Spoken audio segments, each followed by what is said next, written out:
پاکستانی معیشت کو درپیش اس سنگین چیلنج پہ بات کرنے کے لیے ہمیں جوائن کریں جناب اسد عمر، سابق وزیر خزانہ اور پاکستان کے نامور سابق کارپوریٹ لیڈر۔ بہت بہت شکریہ اسد عمر صاحب۔ فرمائیے گا کہ آپ کے نزدیک سب سے بڑی وجہ کیا ہے، کیوں ہمارے ہاں پاکستان میں بیرونی سرمایہ کاری برائے نام ہو رہی ہے بلکہ ہو ہی نہیں رہی ہے؟ اتنا لاس آف کانفیڈنس یا اعتماد نہ ہونا پاکستان پر، اس کی کیا وجہ ہے؟ کیونکہ ہمارے اطراف میں تو بیرونی سرمایہ کاری بہت ہو رہی ہے اور ہمارے ہاں مگر برائے نام بھی نہیں ہو رہی۔ جی کامران بھائی، اس کی دو تین وجوہات ہیں۔ ایک جو سب سے بڑی وجہ یہ ہے، جس کی سب سے بڑی وجہ کہنا چاہیے، ایک بہت بڑی وجہ یہ ہے جس کا بہت ذکر بھی کیا جاتا ہے کہ کاروبار کرنے کی مشکلات پاکستان کے اندر جو ہیں، جو ایک ورلڈ بینک کا as of doing business index بھی ہوتا ہے، یعنی کسی ملک کے اندر ایک کاروبار کو بنانے کے لیے اور اس کے بعد اس کو چلانے کے لیے کتنی آسانی ہے، یہ کتنی مشکلات ہیں، تو اس کے اندر آپ دیکھتے ہیں کہ پاکستان جو ہے ان ممالک کی فہرست میں آتا ہے جہاں کاروبار کرنا مشکل ہے۔ اور اس کا نتیجہ یہ ہے کہ صرف بیرونی سرمایہ کاری نہیں ہے، ہم بیرونی جو اس کی وجوہات ہیں اس پہ آتے ہیں، لیکن ابھی جو پچھلا یہ سال جو چل رہا ہے، جاری سال، اس کا جو تخمینہ لگایا گیا ہے پاکستان میں سرمایہ کاری کا مجموعی طور پہ، وہ 13.1% ہے معیشت کے سائز کا، جو پچھلے 50 سال کی سب سے کم سرمایہ کاری کی سطح ہے۔ تو یعنی پاکستانی نہیں انویسٹ کر رہا، تو یہ صرف وہ نہیں ہے کہ باہر پاکستان کا امیج اچھا نہیں ہے یا پاکستان باہر اپنے آپ کو مارکیٹ اچھا نہیں کر رہا، جو پاکستان میں بیٹھے ہوئے ہیں، جو پاکستانی ہیں، جو سب سمجھتے ہیں، انہوں نے بھی اپنا ہاتھ کھینچا ہوا ہے۔ اور اس کی بھی ایک سے زیادہ وجوہات ہیں۔ ایک تو جیسے میں نے کہا کہ ایف پی آر کے مسائل، بجلی کے مسائل، بجلی جو مہنگی ہوتی چلی گئی ہے وہ ایک بہت بڑی وجہ بنتی جا رہی ہے، خاص طور پہ مینوفیکچرنگ کے لیے، کہ آپ مقابلہ کیسے کریں گے جب بجلی کی قیمتیں اتنی تیزی سے بڑھتی چلی جائیں گی۔ پورا اس کے اوپر میں نے ایک آرٹیکل بھی لکھا ہے، وہ ایک بہت بڑی وجہ بنتی چلی جا رہی ہے اس کے۔ اور اس سب کے اوپر ایک سیاسی بحران، ایک ہیجان کی کیفیت، ایک غیر یقینی صورتحال جو ہے، تو یہ تمام چیزیں مل کر ایک صورتحال ایسی پیدا کر رہی ہے جہاں سرمایہ کاری حکومت پوری کوشش کرتے ہوئے بھی مشکلات کا سامنا کر رہی ہے۔ آخری جو فورن انویسٹمنٹ سے ریلیٹڈ جو میں آپ کو خاص طور پہ جس کا ذکر کرنا چاہتا ہوں، جس کے اوپر بالکل بات نہیں ہوتی ہے، دیکھیں دنیا میں اس وقت زیادہ تر جو ملٹی نیشنلز ہیں جو ڈومینیٹ کرتی ہیں بشمول نئی جو ٹیکنالوجیز ہیں ان کی، بٹ اس کے علاوہ بھی پرانی فائنینشیل سروسز کے اندر، مینوفیکچرنگ کے اندر، کیمیکل پیٹروکیمیکل انڈسٹری کے اندر، وہ مغربی دنیا سے تعلق رکھتی ہے۔ ہمارا مغربی دنیا کے ساتھ رشتہ آہستہ آہستہ آہستہ کمزور ہوتا چلا گیا ہے، اور خاص طور پہ یورپ کے ساتھ تو ہمارا بہت ہی کمزور رشتہ ہے، ہماری فارن پالیسی میں بھی اس کو وہ ہم اہمیت نہیں دیتے، اور نتیجتاً آپ نے یہ دیکھا ہے کہ نئی کمپنیاں تو آنا دور کی بات، جو پہلے پاکستان میں کام کر رہی تھیں، دنیا کے سب سے بڑے بینکس یہاں پہ کام کر رہے تھے، ایک ایک کر کے زیادہ تر وہ چلے گئے۔ پاکستان میں آئل مارکیٹنگ کمپنیز چلی گئیں، کیمیکل کمپنیز چلی گئیں، ایئر لائنز جتنے یہاں پہ ویسٹرن آپریٹ کرتی تھی انہوں نے آپریشن کم کر دیے۔ یہ ایک بہت بڑا کرائسس ہے جس کی طرف ہم توجہ نہیں دے رہے۔ تو یہ 3-4 مختلف چیزیں مل کے نتیجہ وہ نکل رہا ہے جو آپ نے بالکل درست کہا کہ صرف ایک سال کی بات نہیں ہے۔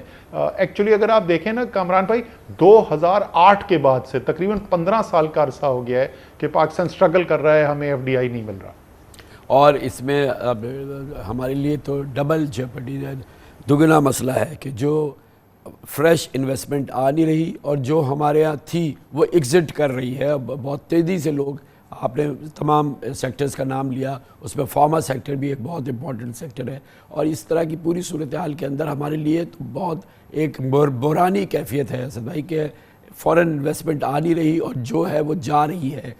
اس کی بنیادی وجوہات جو آپ 1-2-3 کر کے گنا سکیں۔ جی کچھ تو آلریڈی جس کا میں ذکر کر چکا ہوں۔ دوسرا جو ایک اور چیز جس کی وجہ سے پاکستان میں اب سرمایہ کاری آنے میں پرابلم ہو رہی ہے کہ بحیثیت مجموعی پاکستان کی معیشت وہ چیزیں پیدا نہیں کر رہی ہیں جس کی عالمی منڈی میں ضرورت ہوتی ہے۔ تو پاکستان میں جو انویسٹمنٹ کے لیے دیکھتا ہے تو وہ صرف پاکستان کی مارکیٹ کو دیکھتا ہے۔ پاکستان کی مارکیٹ ٹوٹل کوئی 300-350 بلین ڈالر کی مارکیٹ ہے۔ عالمی منڈی جو ہے وہ 80 ٹریلین ڈالر سے زیادہ بڑی مارکیٹ ہے، تو تقریباً 100 ٹریلین کے قریب شاید پہنچ گئی ہے. تو وہ جو اتنا بڑا سیلاب ہے اس کے اندر جو جن چیزوں کی تجارت ہو رہی ہے پاکستان اس کا حصہ ہی نہیں ہے. تو ایک بہت چھوٹا سا سلائس ہے جو پاکستان کی مارکیٹ ہے. تو پاکستان میں جب کوئی سرمایہ کاری کے لیے دیکھتا ہے تو صرف ان چیزوں کو، ان انڈسٹری کو دیکھتا ہے جہاں کے پاکستان کے اندر کھپت ہے. تو پاکستان میں اس وقت ملٹی نیشنل آپریٹ کون سی کر رہی ہیں؟ جو کوکا کولا بیچتی ہے یا پیپسی کولا بیچتی ہے یا ٹافیاں بنا رہی ہے، یعنی کنزیومر پروڈکٹس بیسکلی، کیونکہ 25 کروڑ لوگ ہیں تو کھپت جو ہے کنزیومر پروڈکٹ کی ہو جاتی ہے. ٹیکنالوجی کا کوئی بیس نہیں ہے یہاں پہ، الیکٹرانک انڈسٹری ہے نہیں.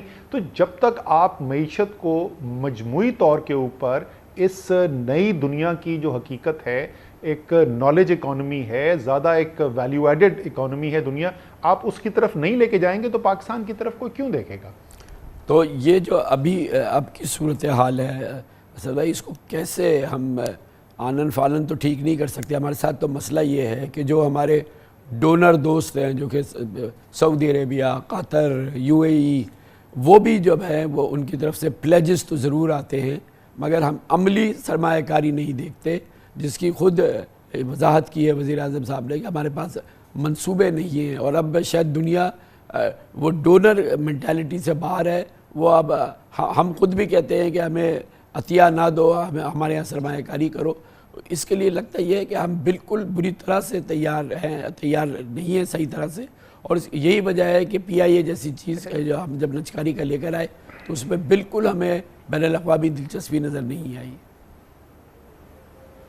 سائز ہی کوئی نہیں نا مارکیٹ کا آپ کے بیچ کا. پرابلم ان کا جو مشرق وسطیٰ کے ممالک ہیں ان کا خاص طور پہ ایک اور مسئلہ ہے، اور واقعی میں قطر نے بھی انٹرسٹ کئی سال سے شو کیا ہے، وہ واقعی پاکستان میں سرمایہ کاری کرنا چاہتے ہیں. سعودی عربیہ نے تو بہت زیادہ انٹرسٹ لیا ہے. یہاں پر محمد بن سلمان نے، کراؤن پرنس نے، خالد الفالی جو انرجی منسٹر تھے اس وقت مینوفیکچرنگ میں ان کو رپورٹ کرتے، بہت سب سے طاقتور وزیر سعودی عربیہ کے، خود ذاتی طور پہ آئے، گوادر گئے. پرابلم یہ ہے کہ ان ممالک کو اگر آپ دیکھیں تو یہ ان کی معیشت کھڑی بھی ہے آئل اور گیس کے اوپر. یہ ہے ان کی اسٹرینتھ. ان کی بڑی بڑی کمپنیاں جو ہیں وہ اس فیلڈ کے اندر آپریٹ کرتی ہیں. پاکستان میں نہ آئل ہے بڑے پیمانے پہ، نہ گیس ہے بڑے پیمانے پہ. تو ان کی معیشت کا اور ہماری معیشت کا اوور لیپ جو ہے وہ بہت کم ہے. تو یہ خصوصی، اور سائز معیشت کا چھوٹا ہے. جس طریقے سے قطر کو ہم ایئرپورٹ دینا چاہتے تھے تو انہوں نے کہا یار آپ کا اتنے چھوٹے ایئرپورٹ ہیں، اس میں فلائٹس تو کوئی ہوتی نہیں، تو سارے ایئرپورٹ کم سے کم بڑے جو ہیں اس کو ایک ٹرانزیکشن میں کر لیں تو شاید ہم اس کو دیکھ لیں. سو ایک سے زیادہ مسائل ہیں جیسے میں نے آپ کو کہا، لیکن اصل بات یہ اس کی جڑ، اس تمام جو میں باتیں کر رہا ہوں، آپ کی معیشت بہتری کی طرف جائے گی، آپ دور رس فیصلے کرنا شروع کریں گے. آپ نے بالکل صحیح بات کی. اگر آپ اجازت دیں کہ اصل جڑ پہ آپ پہنچیں کہ یہ کام آنن فانن ہونے والے نہیں ہیں. جہاں آپ معیشت کو لے جانا چاہتے ہیں اس کے لیے 15 سال اور 20 سال کی پلاننگ کی ضرورت ہے، سٹیبلٹی کی ضرورت ہے، کوئی سسٹم کے اندر سٹیبلٹی کی ضرورت ہے. تو ایک ایسا نظام جہاں 7 سال کے اندر 10 فائنانس منسٹر بدل جائیں، وہاں پہ اس قسم کی نہ فیصلہ سازی ہو سکتی ہے نہ ایسی منصوبہ بندی ہو سکتی ہے. بہت بہت شکریہ جناب اسد عمر، سابق وزیر خزانہ ہمارے ساتھ تھے.